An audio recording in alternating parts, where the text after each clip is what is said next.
Di sini saya akan membahas ekonomi dan bisnis. Sebelum itu, perkenalkan, nama saya Novel Matuslia dari Prodi Akuntansi Universitas Pancasakti Bekasi. Di sini saya akan menjelaskan pasar persaingan sempurna. Pasar bebas. Pasar bebas adalah perdagangan yang berfokus pada penjualan berdasarkan mekanisme penawaran dan permintaan tanpa melibatkan campur tangan pemerintah. Jadi, pengusaha memiliki kewenangan mutlak atas pengelolaan produksi dan harganya, serta bebas memilih siapa saja yang akan menjadi target penjualan mereka. Nah, di sini ada beberapa tafsiran para ahli mengenai pasar bebas. Menurut David Ricardo, pasar bebas yaitu perdagangan luar negeri antar beberapa negara secara bebas, tanpa adanya hambatan dari pemerintah negara masing-masing. Ada juga menurut Adam Smith, pasar bebas yaitu kegiatan jual beli yang bebas dan dilakukan sesuka hati sehingga mampu melahirkan persaingan ekonomi lebih luas tanpa campur tangan pemerintah. Nah, di sini juga ada fungsi pasar bebas, yaitu memberikan kebebasan kepada masyarakat dalam melakukan aktivitas ekonomi, baik ekspor maupun impor, serta memberikan transparansi informasi berkaitan kuantitas permintaan dan harga barang. Dengan demikian, akan tercipta stabilitas ekonomi. Selain itu juga, fungsi pasar bebas yaitu memberikan pendapatan yang lebih tinggi kepada para pengusaha serta memberi peluang memajukan keahlian maupun metode produksi agar makin efisien. Nah, kita lanjut ke apa itu tujuan pasar bebas. Nah, di sini ada beberapa tujuan dari pasar bebas, yaitu memperluas pasar. Pasar bebas salah satu sarana guna memperluas jangkauan konsumen untuk suatu produk. Hal ini karena hambatan ekspor impor tiap negara makin menipis sehingga produsen dapat melakukan riset pasar internasional. Yang kedua, meningkatkan perekonomian negara. Pasar bebas juga menciptakan peluang perdagangan yang luas dan membantu produsen dalam mengembangkan maupun memasarkan produk secara masif sehingga dapat mendongkrak perekonomian negaranya. Tujuan yang ketiga yaitu sarana pertukaran teknologi. Tidak selalu terkait dengan keuntungan penjualan, pasar bebas juga salah satu sarana pertukaran teknologi karena tiap negara dapat berinteraksi, sehingga berkesempatan mempelajari kemajuan teknologi di negara lain. Di sini juga ada ciri-ciri pasar bebas, yaitu 1. Sebagai sumber beserta alat produksi dapat bebas dimiliki dan diatur oleh semua pihak. 2. Terdapat pembagian kelas-kelas pekerja dan pemilik modal dalam sistem perekonomian. 3. Persaingan ketat antara perusahaan demi mencapai keuntungan sebanyak mungkin. 4. Campur tangan pemerintah dalam mekanisme pasar semakin dibatasi atau bahkan tidak ada sama sekali. 5. Para produsen bebas menentukan harga dan target pasar mereka. Nah, di sini saya juga akan membahas materi tentang pasar persaingan tidak sempurna. Di sini ada monopoli bagian pertama. Ini tentang penjelasan apa itu monopoli. Monopoli sendiri berasal dari Yunani yang berarti monos, yaitu sendiri, serta ploin yang artinya penjual. Dari akar kata monopoli tersebut, istilah monopoli pun dapat didefinisikan sebagai suatu kondisi di mana hanya ada satu penjual yang memasok ataupun menawarkan suatu barang maupun jasa-jasa tertentu. Istilah monopoli dapat diartikan juga sebagai keadaan di mana suatu bisnis dikuasai hanya oleh satu perusahaan atau pasar saja, dan perusahaan atau pasar tersebut tidak memiliki pesaing. Pada umumnya, produk maupun jasa yang berasal dari perusahaan monopoli merupakan produk yang menjadi salah satu kebutuhan yang banyak dibutuhkan oleh masyarakat pada umumnya. Menurut KBBI, Kamus Besar Bahasa Indonesia, monopoli didefinisikan sebagai pengadaan barang dagang tertentu baik itu di pasar lokal maupun nasional. dan sekurang-kurangnya sepertiga dari pasar tersebut dikuasai oleh orang maupun sekelompok tertentu, sehingga harga dari barang dapat dikendalikan.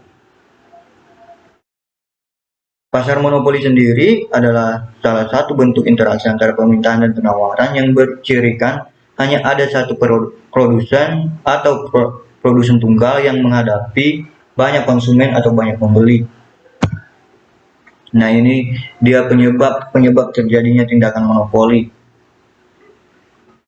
Yang pertama, monopoli binatur. Penyebab ini terjadi monopoli ialah secara alamiah. Seperti ketika ada suatu perusahaan yang beralokasi dekat dengan sumber daya yang digunakan, maka letak geografis maupun iklim dari lokasi tersebut juga akan mendukung perusahaan tersebut untuk menjadi satu-satunya perusahaan yang menyediakan produk atau jasa. Penyebab yang kedua, monopoli bilau. Nah, penyebab kedua ini adalah karena peraturan atau perundang-undangan yang berlaku di suatu negara. Hal tersebut ditunjukkan guna membuat suatu produk maupun jasa berkaitan dengan kebutuhan masyarakat, sehingga dapat dikendalikan oleh pemerintah.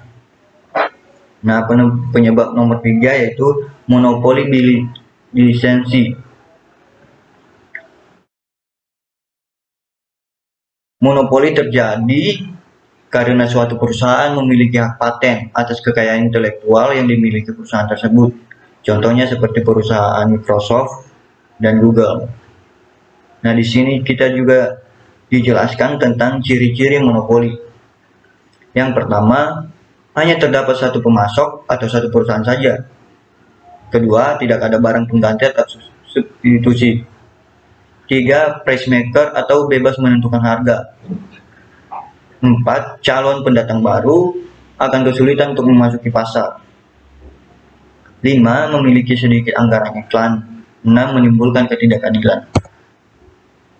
Nah, ini pasar oligopoli bagian kedua. Nah, di sini kita dijelaskan apa itu arti pasar monopoli. Pasar ini dibilang tidak sehat atau tidak sempurna, tapi pada kenyataannya pasar jenis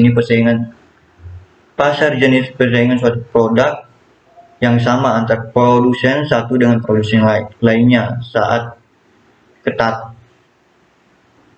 Hal ini dapat terjadi karena sesama produsen sering menjaga kualitas produk agar nama atau mereknya tidak kalah dengan produsen lain. Dengan demikian, oligopoli dapat dikatakan suatu bentuk persaingan perdagangan yang tidak sempurna atau tidak sehat, karena sebagai penjual atau produsen sudah memiliki banyak pembeli.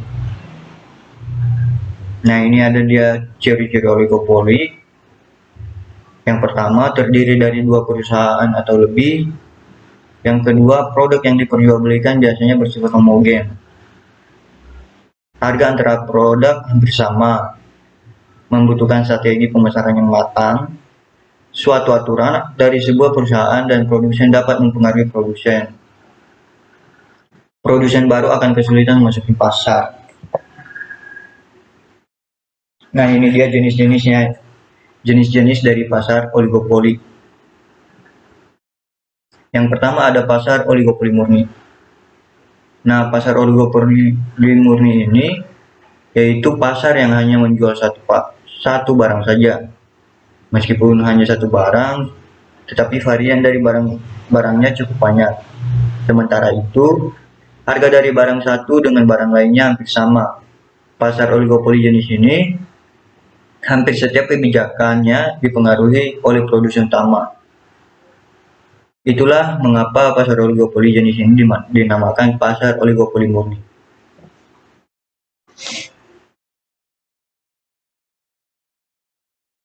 Yang kedua, ada pasar oligopoli terdiferensiasi, yang artinya pasar yang hanya menjual harga yang relatif murah, tetapi barang cukup berkualitas. Yang ketiga, ada pasar oligopoli non-kolusi, yaitu di mana pasar yang Jika ada perusahaan yang ingin memainkan harga suatu barang atau jasa, perlu memperhatikan kondisi atau perkembangan yang terjadi pada perusahaan lain atau kompetitor. Di dalam perusahaan oligopoli, hal ini perlu dilakukan oleh suatu perusahaan karena bertujuan agar usaha yang dijalani mengalami perkembangan, serta perusahaan lainnya tidak bisa mengikuti persaingan harga tersebut. Yang keempat, pasar oligopoli kolusi. Pasar oligopoli kolusi adalah pasar yang dimana hampir setiap produsen atau perusahaan melakukan kerjasama. Biasanya langkah kerjasama ini dilakukan pada saat ingin menaikkan harga dari suatu produk atau jasa. Hal seperti ini akan terlihat bahwa persaingan dari produsen satu dengan produsen yang lainnya tidak begitu jauh. Nah, pasar monopsoni, bagian ketiga. Apa itu pasar monopsoni? Nah, ini dia. Pasar monopsoni adalah pasar yang terdiri dari banyak penjual namun dikuasai oleh pembeli tunggal, bisa individu maupun kelompok bisnis. Hal ini menyebabkan kondisi tawar-menawar harga yang tidak sehat karena banyak penjual hanya bergantung kepada satu pembeli. Perbedaan pasar monopsoni dan monopoli terdapat pada pengendalian pasar tersebut. Pasar monopsoni dikuasai oleh pembeli tunggal, sedangkan pasar monopoli dikuasai oleh penjual. Nah, berikut ciri-ciri pasar monopsoni. 1. Jumlah penjual dan pembeli tidak seimbang. 2. Produk yang diperdagangkan adalah barang mentah. 3. Pembeli yang menentukan harga produk. 4. Pendapatan menjadi tidak merata. 5. Perselisihan sering terjadi. Nah, ini faktor-faktor terbentuknya pasar monopsoni.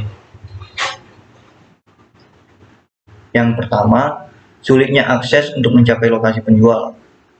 Yang kedua, tingginya biaya operasional. Yang ketiga, kurangnya antusias pembeli pada pasar tersebut. Berikut contoh pasar monopsoni. Peternak susu sapi yang hanya bisa menjual susu sapi kepada satu pembeli karena hanya ada satu pembeli di daerahnya. Produsen coklat yang memproduksi dengan bahan baku biji coklat, mereka membeli buah coklat dari berbagai perkebunan. Produsen sosis ayam yang membeli bahan baku daging ayamnya dari berbagai peternak ayam. Para petani yang tergabung dalam kelompok tani melakukan kerjasama dengan pabrik, sehingga mereka berkewajiban menjual hasil panennya kepada pabrik tersebut. Dan masih banyak lagi ya contoh pasar monopsoni. Nah, ini bagian keempat, ada pasar oligopsoni, yaitu suatu bentuk pasar yang di dalamnya terdapat dua atau lebih pembeli, umumnya pelaku usaha, yang menguasai pasar dalam hal penerimaan pasokan atau berperan sebagai pembeli tunggal atas barang atau jasa di dalam suatu pasar komoditas. Pada pasar ini, pembeli merupakan pelaku usaha yang membeli bahan mentah lalu menjualnya kembali kepada konsumen akhir. Dalam pasar ini, pembeli memiliki peranan besar dalam hal menentukan harga barang di pasar tersebut. Oligopsoni merupakan pasar persaingan tidak sempurna karena pasar yang belum terorganisasi dengan baik dan sering timbul ketidakadilan di dalam pasar. Berikut ciri-ciri pasar oligopsoni. Yang pertama, terdapat beberapa pembeli. 2. Umumnya pembeli adalah distributor. 3. Produknya adalah bahan mentah. 4. Harga produk cenderung stabil. 5. Jenis barang sedikit. Dan 6. Pendapatan merata. Nah, sekarang kita masuk ke materi etika konsumen. Yang pertama, bisnis dan perlindungan konsumen. Perlindungan konsumen. Perlindungan konsumen adalah keseluruhan peraturan dan hukum yang mengatur hak dan kewajiban konsumen dan produsen yang timbul dalam usahanya untuk memenuhi kebutuhan dan mengatur upaya-upaya untuk menjamin terwujudnya perlindungan hukum terhadap kepentingan konsumen. Hal ini bersifat dalam segala transaksi jual beli secara langsung maupun online, seperti yang kian marak. Walaupun adanya transaksi yang tidak melalui tatap muka, konsumen tetap berhak untuk mendapat barang yang sesuai dan pemberitahuan sebelumnya atau barang yang sesuai dengan yang dijanjikan. Hak konsumen. Hak konsumen diatur oleh Undang-Undang Perlindungan Konsumen Nomor 8 Tahun 1999 tentang Perlindungan Konsumen Republik Indonesia yang berlandaskan pada Undang-Undang Dasar 1945 pada ayat 5. 1. Pasal 21 ayat 1, pasal 27 dan pasal 33 yang dapat diketahui sebagai berikut. Hak mendapatkan barang atau jasa yang sesuai. Konsumen berhak untuk mendapat produk dan layanan yang sesuai dengan kesepakatan yang tertulis. Misalnya, transaksi secara online apabila terdapat layanan gratis ongkir, maka penerapannya harus sedemikian rupa. Bila tidak sesuai, konsumen berhak menuntut hak tersebut. Yang kedua, hak menerima kebenaran atau segala informasi pasti. Yang paling utama bagi konsumen guna mengetahui apa saja informasi terkait produk yang dibelinya. Produsen dilarang menutupi atau mengurangi informasi terkait produk maupun layanan. Misalnya ada cacat atau kekurangan pada barang. Nah, produsen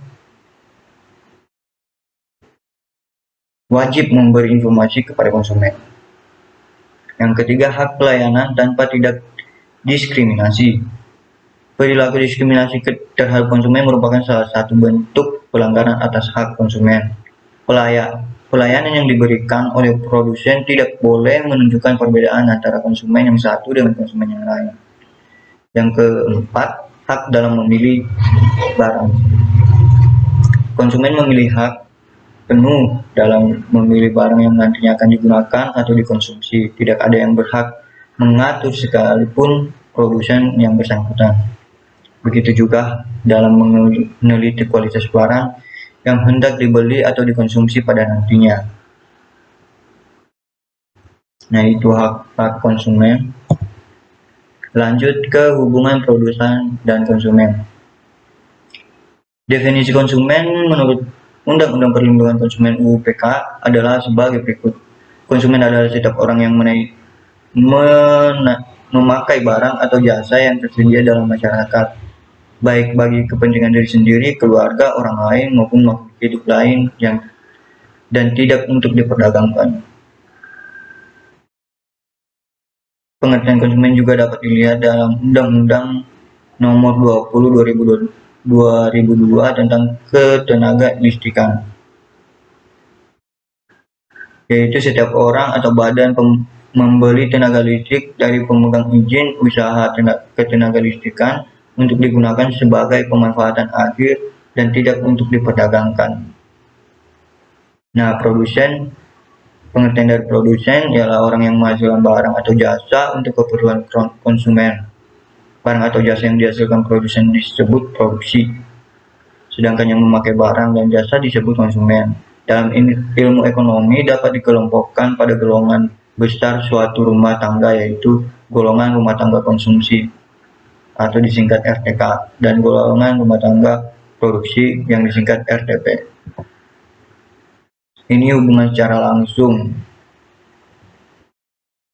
Nah, ini sesuai Pasal 1457 KUH Perdata, yaitu suatu perjanjian dengan mana pihak yang satu mengaitkan dirinya untuk menyerahkan suatu kebendaan dan pihak yang lain untuk membayar harga yang telah dijanjikan. Nah, di sini ada unsur-unsurnya. Yang satu, nomor 1, perjanjian. Yang kedua, unsur penjual dan pembeli. Yang ketiga, unsur harga. Yang 4, unsur barang. Suatu perjanjian sesuai pasal suatu perjanjian sesuai pasal 1313 KUH Perdata adalah suatu perbuatan dengan mana satu orang atau lebih mengaitkan dirinya terhadap satu orang lain atau lebih. Untuk sahnya suatu perjanjian maka harus memenuhi syarat berikut. 1. Sepakat mereka yang mengaitkan diri. 2. Kecakapan untuk membuat suatu perikatan. Yang ketiga, suatu hal tertentu. Yang keempat, suatu sebab yang halal. Nah, ini ada hubungan tidak langsung. Nah, ini tentang perkembangannya yang berkembang hubungan yang tidak langsung melalui suatu mata rantai distribusi dari pelaku usaha disalurkan atau didistribusikan kepada agen lalu pengecer baru sampai ke konsumen. Lanjut ke kasus-kasus etika ekonomi. Yang satu ada Volkswagen, yaitu kasusnya apa? Yaitu kasus etika bisnis terbesar tahun ini, yang dikarenakan pertama, Volkswagen adalah perusahaan besar, megah, dan terhormat, bukan perusahaan kemarin sore.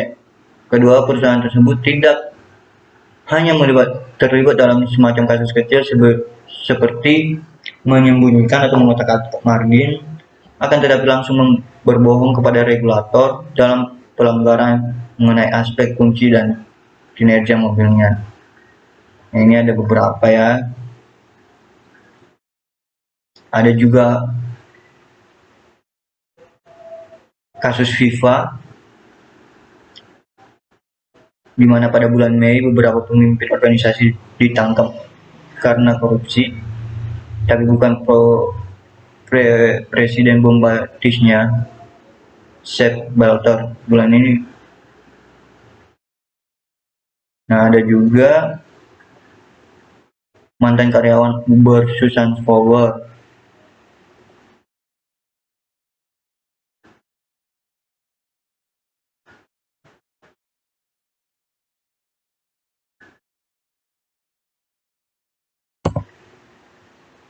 Nah, ini etika periklanan. Yang pertama, fungsi iklan.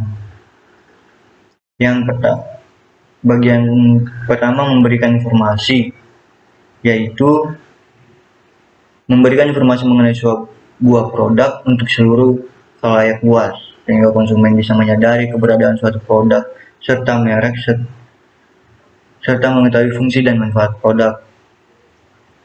Dua, memujuk konsumen. Sebuah perusahaan akan meyakinkan konsumen bahwa produk mereka adalah pilihan yang terbaik, sehingga konsumen akan mengambil tindakan untuk membeli produk. Yang ketiga, mengingatkan konsumen, yaitu mengingatkan konsumen sehingga produk tersebut akan selalu ada di pikiran dan ingatan konsumen. Ini jenis-jenis iklan. Part 1, jenis-jenis iklan berdasarkan isinya. Ada iklan penawaran, dengan tujuan mempengaruhi masyarakat agar mau membeli dan menggunakan produk yang diiklankan, misalkan barang elektronik, iklan penjualan tanah, dan sebagainya. Kedua, iklan layanan masyarakat, yang bertujuan memberikan penerangan atau meningkatkan pengetahuan masyarakat, misalnya iklan peduli lindungi, berita hoax, serta iklan menaati peraturan lalu lintas. Yang ketiga, iklan pemberitahuan atau pengumuman, yaitu memberi informasi seperti pemberitahuan acara, berita duka cita, hingga pernikahan. Yang keempat, iklan permintaan, yang ditujukan kepada masyarakat tertentu agar mau bekerja sama dengan pihak pengiklanan. Ya, tujuannya untuk menjalin hubungan dan saling menguntungkan. Nah, jenis-jenis iklan berdasarkan medianya. Iklan media cetak dapat ditemui di koran, majalah, baliho, poster. Nah, ini iklan ini tidak lebih dari 4 baris atau tidak sampai lebih dari kolom iklan. Yang kedua, iklan elektronik, yaitu menggunakan media elektronik dalam penyampaian dan tampilan iklannya. Nah, ini jenis-jenis iklan berdasarkan tujuannya. Yang pertama, iklan komersial, yang bertujuan mendapatkan keuntungan ekonomi melalui peningkatan penjualan. Misalnya iklan profesional, iklan konsumen, dan iklan bisnis. Iklan non-komersial.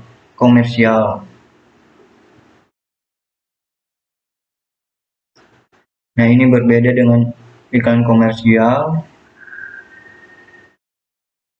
yang bertujuan mendapatkan keuntungan ekonomi atau materi, melainkan ini untuk mendapatkan keuntungan sosial, yang bertujuan masyarakat mendapat wawasan tambahan, kesadaran diri, perubahan perilaku, serta sikap masyarakat terhadap masalah yang ditampilkan dalam iklan tersebut. Nah, berikut penjelasan dari saya. Sekian, terima kasih. Sekali lagi saya ucapkan terima kasih. Semoga dapat menjadi pembuka wawasan bagi teman-teman.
Coba kembali dengan saham bersama di sini.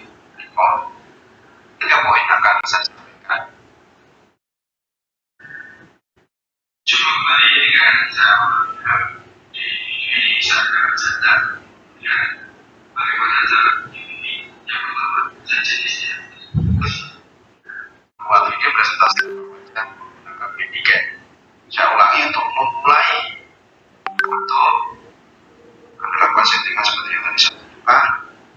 Kemudian sebelum recall ada slide Anda. Setelah itu Anda bisa animasi. Kemudian yang kedua adalah animasi. Jadi saya akan saja apa saja jenis live record. Untuk slide yang kedua saya sudah selesai sampai dengan slide yang terakhir. Hasil rekaman Anda cek hasil rekaman. Mudah-mudahan video ini bermanfaat. Jika Anda suka, Anda boleh like, comment, share, dan Anda juga boleh klik tombol subscribe supaya baru Anda mendapatkan notifikasinya. Terima kasih, sampai jumpa di video saya yang lainnya.